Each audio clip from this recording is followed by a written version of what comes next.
SMS-ով դուրս եկաք, SMS-ով հետ եք եկել։ Ճիշտն ասած SMS-ով դուրս չեմ եկել, իմ դիմումով եմ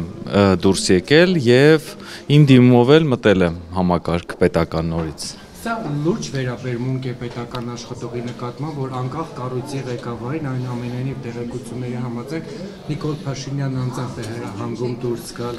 Նախ վարչապետը ինձ որպես բարձրագույն դատական խորհրդի նախագահի երբեք հրահանգներ չի տվել, ես դա կարող եմ ձեզ երաշխավորել։ Ինչ վերաբերում է SMS հաղորդագրությանը,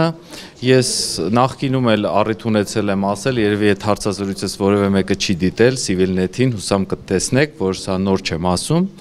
որ առաջինը ես եմ վարչապետին դեռևս 2024 թվականի գարնանը SMS հաղորդագրություն ուղարկել իմ ցանկությունների մասին, ուղղակի հարգելով մեր համատեղ աշխատանքը, չէ, SMS հաղորդագրության մասին, աշխատանքից հեռանալու մասին եւ դրանից հետո արդեն նույն թվականի ամռանը Պետրոս Ղազարյանի հարցազրույցի ժամանակ հայտնել եմ, թե քանի անգամ եմ ուզեցել հրաժարական տամ եւ արդեն 2024 թվականի նոյեմբերին նույն կապի միջոցով եղել է խնդրանք եւ ես հարգել եմ։ Ինչու եկել ԲՏԽ-ի նախագահի պաշտոնը այնպիսի պաշտոն է, որ հեչ պարտադիր չի վարչապետի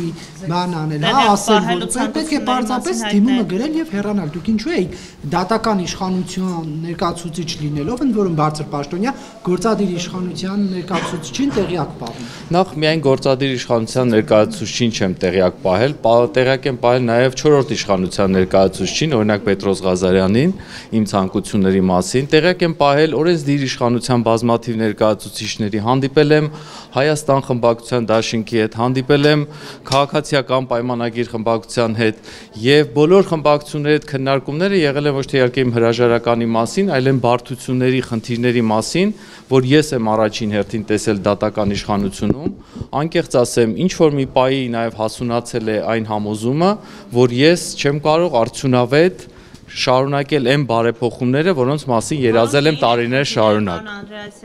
Այնքան շատ են այս ճեպազրույցի որոշումները, որ դատավորները պետք է վերդիկտ կայացնեն, օրինակ Փաշինյանի որոշման ցանկությամբ մեդիահաբերում նարեկ նույնիսկ միներեք։ Ուրախանում եմ, որ այսպես